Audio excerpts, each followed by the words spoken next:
I'm going to touch on a phrase that at first when I started hearing it, I didn't love either. And it's the phrase digital native. Like, I remember when we first started talking about that one, it just seemed so, I don't know, trite, right?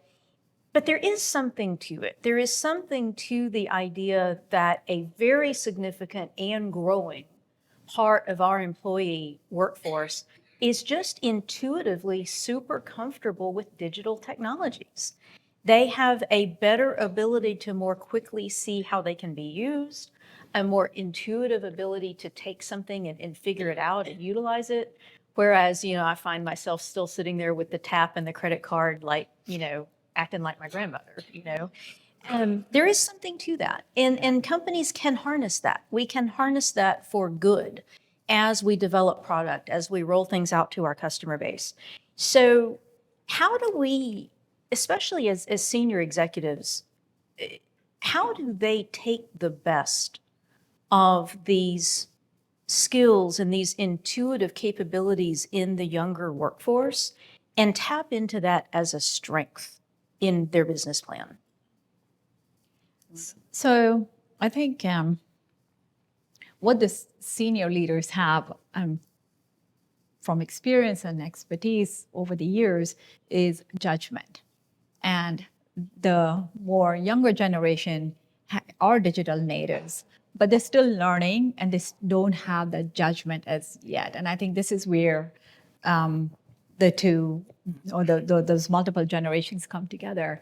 A really good example would be, and this is actually in your space, which is, we have with AI and the fact that you're actually taking a lot of this unstructured data that might be sitting all through the organization, pulling it all together, pre-processing it, cleansing it, so that you can get really great insights, right, for predictive analytics and all those fun things. But when you do that, all of a sudden, you also made yourself now open to somebody attacking that data, or so you have to protect it. You're using all these interesting tools around encryption, public key, private key, and that's great because today we still live in a binary world, which means that, if a computer were to try to hack that public-private key, it would take them years and years to do that with the present technology. But we will have something called as qubits in about 5 years or so. And that's a whole different technology with parallel processing, et cetera. But what that will do is it will be able to break into those systems in minutes, right? So as senior leaders now, we have to really think about how much do I really invest? How do I invest? And at the same time, think about where I need to be in 5 years, because all this technology that I'm putting in place today to protect all of this data, I'm going to have to throw this away, and it's expensive. Joanna is a very expensive person to hire, right? So this kind of is very expensive. Cost center. Right, so we're a huge cost center, and so again, going back to that generation, they're real great digital natives. They'll go out, they'll fortify the systems, they'll do everything.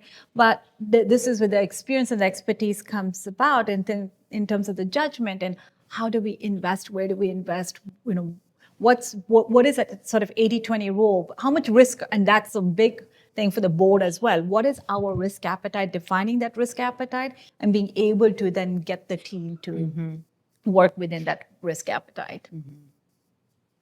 So I would say a couple of things. You talked about agile thinking, and I think that this applies to any function. This is not just applied to product development. So if you're working on a board and you aren't seeing evidence of deep curiosity, experimentation, evidence of doing experiments and failing and learning from those experiments, I would push on that.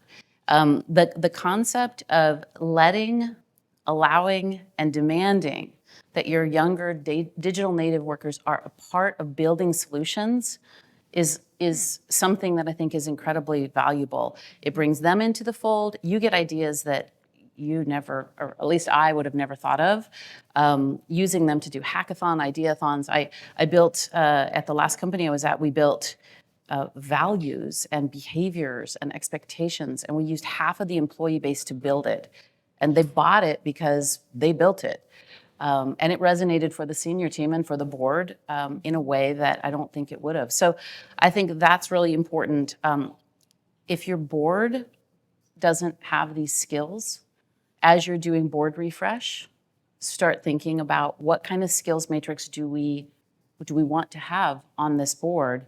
And it's probably not narrow, it may be broader, but if you know, each time you do a board refresh or a board seat refresh, really ask yourself, have we looked at this particular dimension? And we're just about to dive into skill sets, both in the board and in the enterprise. Perfect. I've heard what you mentioned about letting/allowing demanding. I like that. The younger workforce into product design, product development, et cetera.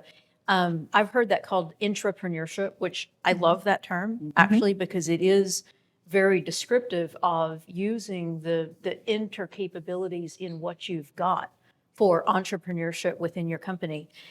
Two other things that I've run across that I think are worth highlighting are, number one, I think it's a really good time to revisit where we as directors and executives get our information and what news we look at.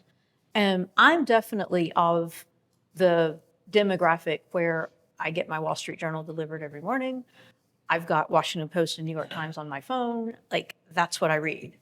And, you know, yes, those are good, but they're no longer enough anymore. There are so many alternative media out there that especially younger people are using as their primary media. You know, what my primary is probably their secondary or their tertiary, and vice versa. You know, a lot of ideas being shared and discussed on Substack, so much happening now on various podcast and YouTube channels. You know, I completely missed during the run up to the election how much was happening on these YouTube channels that young men were listening to, for example. So I think it's important for us to be broadening where we get information so that we understand what our employee workforce is being exposed to, you know, or we're just going to miss out on ideas.